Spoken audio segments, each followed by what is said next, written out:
بصوا بقى البيتزا حلوه ازاي. مم. تحفه بجد، جميله جميله. جربوها هتعجبكم. مم. مش قادره اقاوم. اقول لكم بقى باي باي مع السلامه عشان اروح اكل احسن، مش قادره.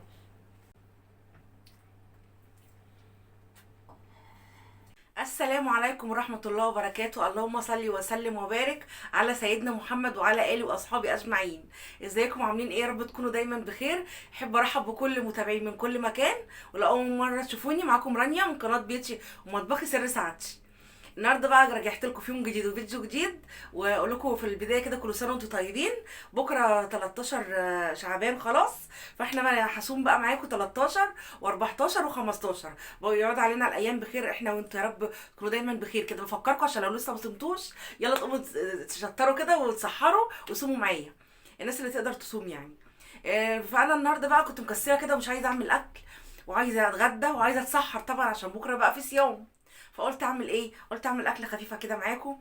بس قبل ما نبتدي الفيديو بتاعنا بقى احب افكركم، لو لسه ما اشتركتوش في القناه انزلوا اعملوا اشتراك وفعلوا زرار الجرس، اختاروا الكل، وتابعوا الفيديو للاخر. لو عجبكم اعملوا لي لايك وكومنت حلو كده. عشان يعني يا ريت كومنت باي حاجه ان شاء الله بحرف، عشان نساعد الفيديو على ان كل المتابعين وكل المشتركين ان الفيديو يوصل لهم يعني. فده مهم جدا يا جماعه، مجانا. الاشتراك والتعليق واللايك مجانا من غير فلوس، بس مهم بالنسبه لي انا عشان نرفع الفيديو، عشان كل المتابعين الفيديو يوصل لهم. فيا ريت تكتبوا لي اي تعليق حتى لو بحرف، بلاش كلمه يا جماعه. فيلا يلا بقى نبتدي الفيديو بتاعنا. وفكرتكم مش هوصيكوا تاني، هي خلاص فاضل لنا تكه صغيره وهنكمل ال1000 مشترك. مش هوصيكوا تاني بقى. يلا لو لسه ما اشتركتوش انزلوا اعملوا اشتراك واعملوا لي لايك، ولا تنسوا تعملوا لي لايك. يلا بقى نشوف الفيديو بتاعنا هعمل ايه النهارده. هنعمل حاجه حلوه ولذيذه كده هتفرحكم وهتعجبكم. تعالوا بقى بلاش اتكلم واضيع وقت في الكلام، تعالوا نشوف هنعمل ايه على طول وندخل في الفيديو. يلا بينا. تعالوا بقى هنا، بسم الله الرحمن الرحيم. هنبتدي بقى الاكله بتاعتنا اللي هنعملها النهارده.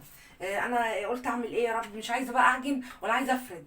قررت اعمل بيتزا سايله من غير عجن ومن غير فرد. تعالوا نشوف الطريقه بتاعتي بقى النهارده عامله ازاي. دول كوبايتين دقيق. اوكي. هنحط عليهم معلقه بيكنج باودر. انا هنا عندي كوبايتين دقيق، وعندي هاخد معلقه خميره والبيكنج باودر وملح وسكر ورشه ملح ورشه سكر وربع كوبايه زيت. ربع كوبايه بالمكيال ده، المكيال ده ربع، هاخد قده كده ربع كوبايه زيت ومعلقه خل. تعالوا نشوف بقى ايه، ميه دافيه، معانا ميه دافيه. وتعالوا نشوف هعملها ازاي بأنهي طريقه. دول كوبايتين دقيق كده، احط عليهم معلقه بيكنج باودر، معلقه صغيره يعني مش كتير كده بس. يبقى ده الدقيق، حطينا عليه معلقه ايه بيكنج باودر. نحضر المضرب كده، هنعملها سايله بقى من غير فرد وعجن. هنيجي بقى هنا، هجيب بوله نضيفه كده فاضيه. هجيب الكوبايه دي، هحط ايه كوبايه ميه دافيه. كوبايه يعني كوبايه حاجات بسيطه كده، لما نحتاج نحط تاني. بس هي ما هتاخد الكوبايه يعني ميه دافيه. انا قللت شويه عشان لو احتاجت اكملها يعني تبقى كوبايه. هي ممكن تاخد الكوبايه كامله. حطيت هنا كوبايه ميه، وهنحط بقى رشه الملح، معلقه صغيره كده ايه ملح او نص معلقه يعني، رشه ملح كده صغيره بس.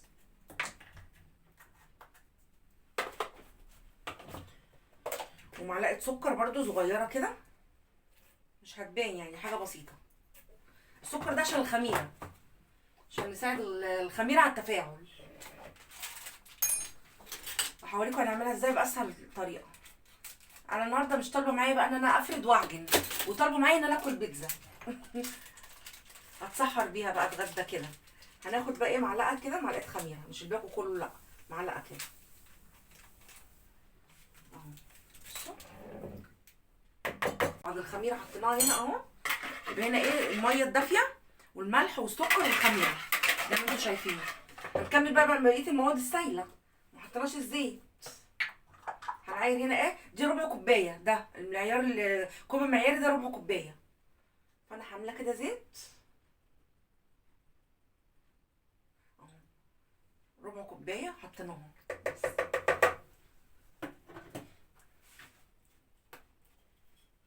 وهناخد خل، معلقه كده كبيره خل بس كده كتير قوي.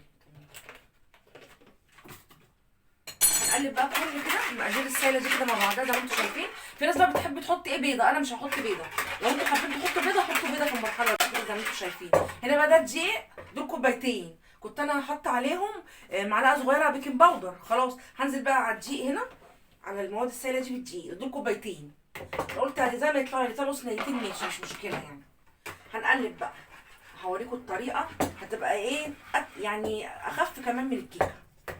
احنا هنقلب بقى كده كويس قوي.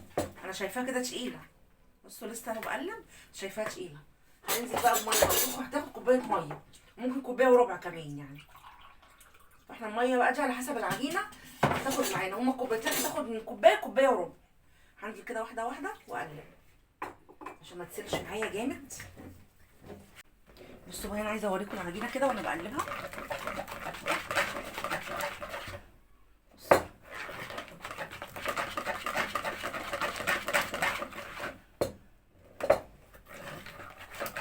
هنجرب بقى البيتزا السايله النهارده، هي هتبقى اخف من الكيك كمان.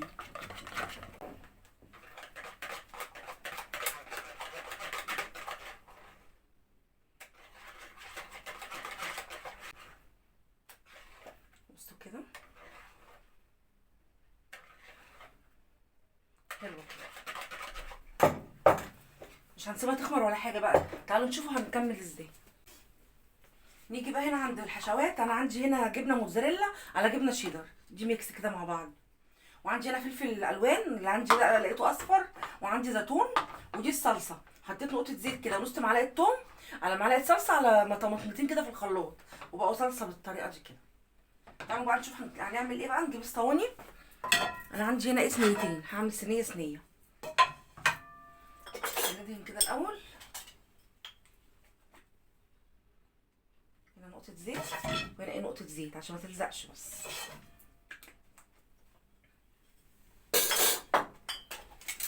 نجيب فرشه كده وهندهن الصواني كده من غير بقى ما نسيب العجينه تخمر ولا حاجه، احنا عملناها خلاص، هنشتغل بقى فيها على طول كده. احنا كده دهنا الصينيتين اهو زي ما انتم شايفين. وجينا جبنا العجينه زي ما انتم شايفين كده اهي سايله، بصوا ازاي.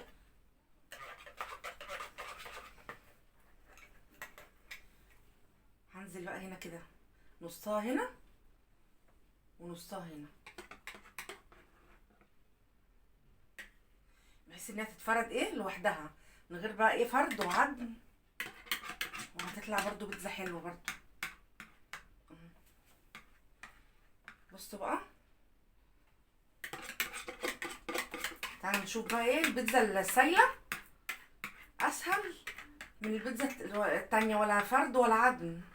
احنا عايزين ايه نقسم العجين كده على جزئين، هو بيتفرد لوحده يعني.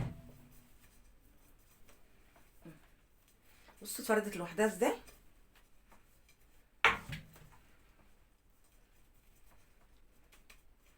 احنا بقى خلاص سيبناها كده في الصينيه، هنسيبها بقى ربع ساعه او نص ساعه تخمر، وبعدين نيجي نحط بقى الحشوات. بعد ما تخمر ربع ساعه كده او تلت ساعه نيجي بقى نحط الحشوات دي كلها. نحط بقى الصلصه، نحط الزيتون، نحط الفلفل، نحط جبنه موتزاريلا. عندك بقى اي حاجه بقى بسطرمه صدق اي حاجه عايزه تحطيها حطيها. هسيبها كده ربع ساعه او تلت ساعه وارجع لكم تاني. كده شكلها ايه بدات تخمر يعني، وانا جعانه مش هستنى اكتر من كده بصراحه يعني. فانا ايه هجيب الصينيه كده زي ما انتم شايفين، واحط معلقه صلصه كده هنا.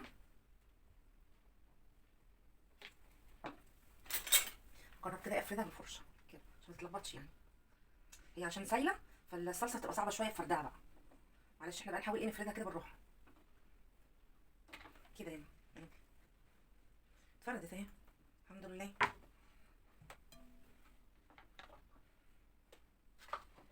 وفيها زعتر على فكره الصلصه دي، انا ما حطيتش زعتر في العجينه عشان الصلصه هتحط لها زعتر. بصوا كده انا قعدت افرد فيها كده ايه قدر الامكان على قد ما اقدر. نيجي عند التانيه برضو نفس الحكايه، نيجي عند التانية برضو ايه، هنوقف كده عشان نعرف نفرد الصلصه على العجينه. هي صعبه شويه بس هنفردها يعني عشان ما تبقاش حلوه غير بالصلصه. بصوا كده، لازم ما اعرفش اكل البيتزا غير لما تكون ايه ان شاء الله تطلع حلوه يعني باذن الله.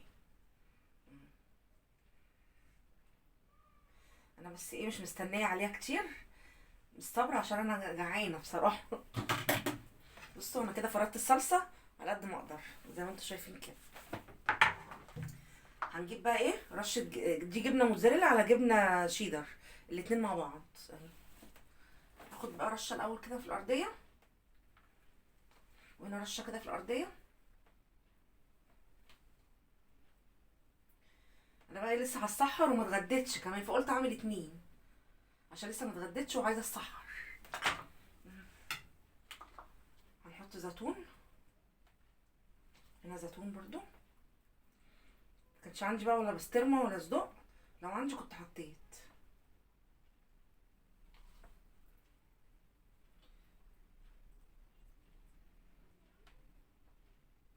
كده.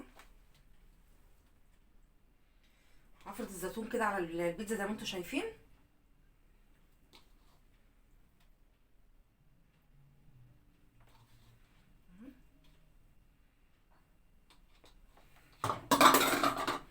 وعندي بقى فلفل اصفر الوان بس اصفر، ما عنديش احمر ولا عندي اخضر، مش مشكله مش هتفرق يعني، الموجود هنعملها يعني.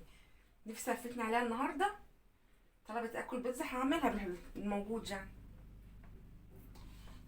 بس جربوا البيتزا السهله دي هتعجبكم قوي على فكره، وطريقتها سهله وبسيطه وما خدتش معايا وقت خالص. بصوا بقى كده يعني 10 دقايق، ممكن تعمليها في الميكرويف على فكره. بس انا كده حطيت ايه الصلصه، وحطيت طبقه جبنه والزيتون والفلفل، ولو عندك بقى زياده حط بقى طبقه جبنه تانية كده ما خلصتش، لسه هنحط طبقه ايه جبنه تاني على الوش كده.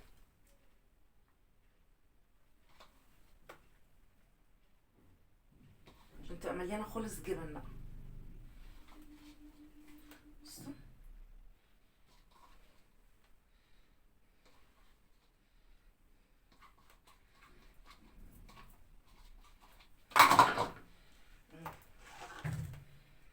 الاتنين فيهم زي بعض، جبن وفلفل وزيتون اهو. حط بقى ايه على الوش رشه زعتر، عندنا هنا زعتر،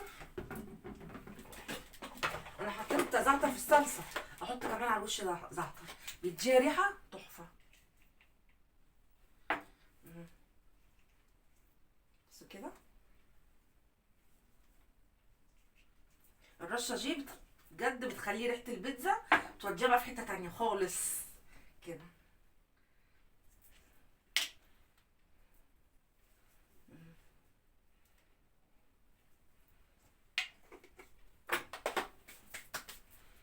انا كده خلصت البيتزا، ولو عندك بقى اضافات تانية ممكن تحطي فيها بسطرمه، تحطي فلفل. ودلوقتي هندخلها على الفرن زي ما انتم شايفين كده، هي سايله فاحنا مش عايزين نمي بقى ايه الصينيه جامد، وانا جعانه فمش هستنى عليها اكتر من كده. انتوا ممكن تسيبوها اي نص ساعه تخمر، بس انا هدخلها الفرن على طول عشان مش هستنى. يلا بقى ندخلها على الفرن درجه حراره 180 بلاش 200 عشان ما تتحرقش مننا. هو المعجنات معروفه انها 200 بس انا هدخل البيتزا على 180. خلاص بقى احنا خلصنا البيتزا، هي عشان سايله مش عجين، هدخلها على درجه حراره 180 بلاش 200 يعني. فلان انا اولعها الفرن والفرن سخن على 180، هدخل بقى البيتزا ادي واحده وادي التانيه، خدت الاتنين مع بعض. انا هسيبهم واطفي عليها واسيبها. انا هنا بقى كان عندي مانجا في الفريزر، طلعتها بشيلها زي ما هي بقشرها يعني، فطلعتها كده بردت شويه وطحتها كده شرايح زي ما انتم شايفين. فانا هعملها بقى عصير مانجا. انا لحد بقى البيتزا ما تستوي وانا قطعت المانجا اهو عشان ما اضيعش وقتكم. لسه المانجا هنزل كده بالمانجا، بصوا كده اهو، انا بقطعها كده بتنزل معايا وهي متلجه بسرعه. احط بقى السكر، لسه ما حطيتش الميه، احط معلقتين كده سكر او 3، خليهم 3 يلا عشان ما حد حوش. وهنزل كده بشويه ميه بس كفايه. تعالوا نضربها في الخلاط.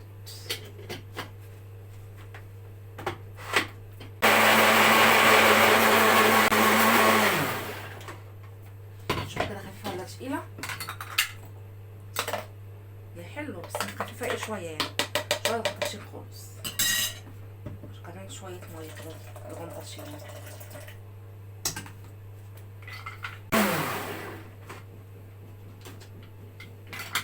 عندي بقى شفشق هنا كده ازاز. بصوا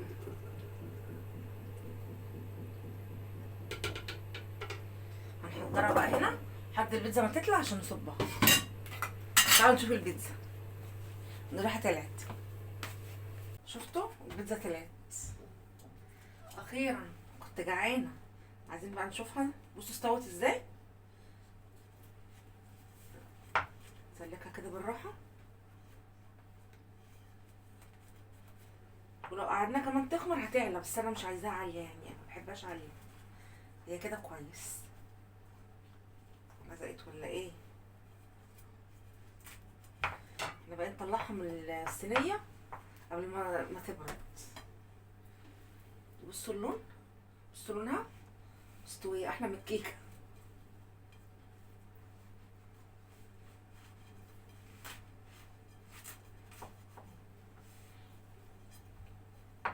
شفتوا لونها عامل ازاي؟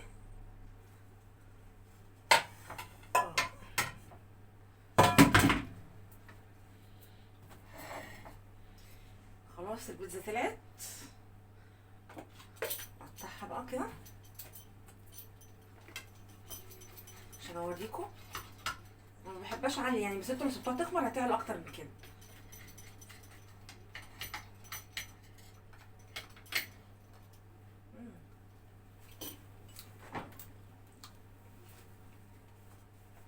هنصب بقى ايه عصير المانجا كمان.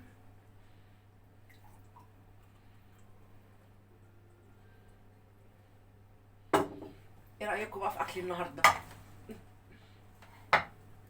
المانجا اهي، وعملنا البيتزا زي ما انتم شايفين. تعالوا بقى ايه اوريكم المقطعتها.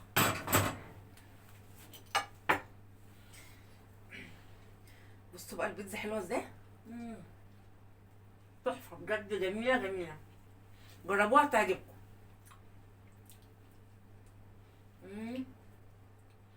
مش قادره اقاوم. اقول لكم بقى باي باي مع السلامه عشان اروح اكل احسن، مش قادره. لو وصلتوا معايا لحد دلوقتي لسه ما عملتوش لايك، اعملوا لي لايك واشترك في القناه، وانتظروني في فيديو جديد ان شاء الله. كل سنه وانتم طيبين. باي باي. اتفضلوا معايا.